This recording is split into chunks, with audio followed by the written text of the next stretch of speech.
Alhamdulillah, pada pagi hari ini kita bersama bisa hadir bersilaturahim dalam rangka peringatan Isra Mi'raj Nabi Muhammad sallallahu alaihi wasallam yang diselenggarakan di Masjid Mambaul Adil, Polres Jember. Mudah-mudahan kehadiran kita semua mendapatkan manfaat barokah fiddin wa dunya hatta al-akhirah. Kalau kita lihat dari mode perjalanan Rasulullah sallallahu alaihi wasallam dalam Isra, perjalanan dari Masjidil Haram ke Masjidil Aqsa. Masjidil Haram tempatnya ada di Mekah, Masjidil Aqsa ada di Palestina. Kemudian Mi'raj, dinaikkannya Rasulullah sallallahu alaihi wasallam dari Masjidil Aqsa ke Sidratil Muntaha, ke Mustawa, ke tempat yang paling tinggi di langit ketujuh. Ini dilihat dari mode transportasinya. Isra mengandung simbol pola hubungan horizontal, sifatnya profan, dimensinya duniawi, ada hablum minan nas. Mi'raj mengandung simbol pola hubungan vertikal, sifatnya transendental, dimensinya adalah ukhrawi, hablum minallah. Kenapa Rasulullah dari Masjidil Haram ke Masjidil Aqsa dulu, baru ke Sidratil Muntaha? Kenapa tidak dari Masjidil Haram langsung ke atas, langsung ke Sidratil Muntaha atau ke Mustawa? Ini mengajarkan kepada kita semua bahwa di dalam kehidupan keseharian kita ada dua hal yang harus kita laksanakan secara simultan, secara seimbang, secara bersama-sama, yaitu melakukan hal-hal yang terkait dengan kepentingan duniawiyah kita dan melakukan hal yang terkait dengan kepentingan ukhrawiyah kita. Menjaga hubungan yang baik dengan Allah dan menjaga hubungan yang baik dengan sesama manusia. Ini dalam salah satu karakter Ahlus Sunnah wal Jamaah dikenal dengan prinsip at-tawazun.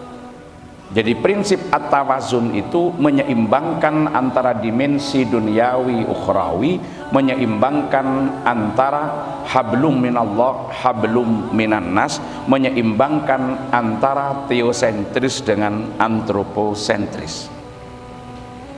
Ini bisa kita aktualisasikan dalam berbagai dimensi kehidupan kita. Makanya disebutkan di dalam satu riwayat, laisa bi khairikum man taraka dunyahu li akhiratihi wala man taraka akhiratahu li dunyahu hatta yusibahuma jami'an. Bukan orang baik di antara kalian kalau meninggalkan dunianya semata-mata karena akhiratnya, atau sebaliknya meninggalkan akhirat semata-mata karena dunianya. Maka keduanya harus dilakukan secara seimbang. Keduanya harus dilakukan secara bersama-sama. Walaupun kemudian pada hal-hal tertentu pelaksanaan dari dua hal tersebut bisa dilakukan oleh orang yang beda, oleh tanggung jawab yang beda, tergantung kepada kapasitasnya masing-masing. Di antaranya dalam urusan menjaga Negara Kesatuan Republik Indonesia, tidak sekedar dijaga dari hal-hal yang mengganggu terhadap ketertiban umum, merusak terhadap kondisivitas kehidupan berbangsa dan bernegara, dari ancaman-ancaman baik dari dalam maupun dari luar, tapi juga harus dijaga penjagaan ini yang sifatnya adalah ruhaniyah, spiritual dan transendental. Mungkin dalam hal ini bisa berbagi. Urusan menjaga stabilitas kehidupan berbangsa dan bernegara dari berbagai macam gangguan secara zahir sudah dilakukan dengan sangat baik oleh Polri dari sekian instrumen-instrumen yang dimilikinya. Menjaga dari aspek ruhaniyah dan spiritualnya ini pun juga sama-sama dilakukan, paling tidak oleh para aulia, oleh para ulama, oleh para masyayikh, oleh orang-orang yang dalam tanda petik memang bagiannya di situ. Padahal yang semacam ini tidak selamanya harus dikerjakan oleh orang yang sama pada dua dimensi sekaligus, tetapi penjagaannya juga harus tetap seimbang. Artinya ketika kita kembangkan dalam pola hubungan antara ulama dengan umaro, maka masing-masing memiliki tanggung jawab untuk menjaga keutuhan negara kesatuan Republik Indonesia walaupun dari sisi yang berbeda. Panjenengan semua, alhamdulillah kami harus berterima kasih telah menjaga NKRI ini sampai saat ini menjadi tempat yang nyaman untuk kita tinggali dalam melaksanakan aktivitas sehari-hari, termasuk di dalam kita beribadah sesuai dengan agama dan keyakinan masing-masing yang ada pada wilayah teritorial tugas para panjenengan semua.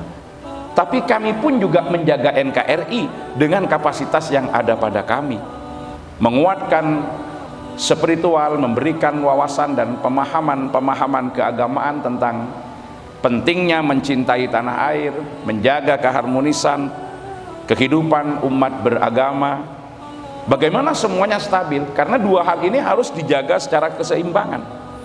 Dijaga dari aspek dohirnya saja akan terjadi ketimpangan, tapi dijaga pada aspek ruhaniyah, spiritual, transendentalnya saja, ini juga bisa menimbulkan kecausan. Tatkala kita bersama-sama untuk berupaya meminimalisir tindak kejahatan, kalau dulu sering disebutkan oleh Bang Napi itu, kejahatan tidak hanya karena ada niatan dari pelakunya, tapi juga karena adanya kesempatan. Waspadalah, waspada. Nah, di sini tugasnya juga harus berbagi. Meniadakan kesempatan itu tugasnya Polri, menghilangkan niat untuk melakukan kejahatan itu juga tugasnya, diantaranya adalah para pendidik, para ulama, para masyayikh.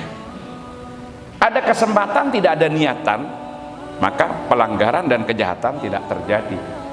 Demikian pula sudah ada niatan tapi kesempatannya dikunci, insya Allah juga dapat ditekan dan diminimalisir. Walaupun memang menjaga dari kesempatan itu lebih sulit daripada menjaga keinginan. Kalau keinginannya sudah tidak ada, walaupun nggak dijaga, insya Allah sudah nggak ada untuk melakukan itu. Tapi kalau kesempatan 24 jam itu menjaga kesempatan juga agak susah. Teledor sedikit, kalau keinginannya kuat udah jadi lagi. Inilah aspek keseimbangan bagaimana menjaga negara kesatuan Republik Indonesia, menjaga bangsa ini. Keseimbangan ini tidak lain adalah ruh dan jati diri daripada Islam itu sendiri.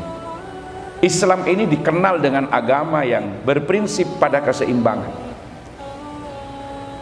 Salah satunya ayat yang berbicara keseimbangan adalah surat Al-Qasas ayat 77. Allah Subhanahu wa taala berfirman, wabtaghi fima ataqallahu ad-daral akhirah wa la tansa nasibaka minad dunya wa ahsin kama ahsanallahu ilaik wa la tabghil fasada fil ard innallaha la yuhibbul mufsidin. Terjemah bebasnya, dari apa yang telah Allah anugerahkan dan berikan kepada kalian, carilah untuk mendapatkan keuntungan kehidupan akhirat. Tapi jangan semuanya. Silahkan ambil bagian daripada kepentingan kehidupan Anda di dunia. Berbuatlah baik sebagaimana Allah telah berbuat baik, dan jangan melakukan kerusakan di muka bumi. Sesungguhnya Allah tidak suka kepada orang-orang yang berbuat kerusakan.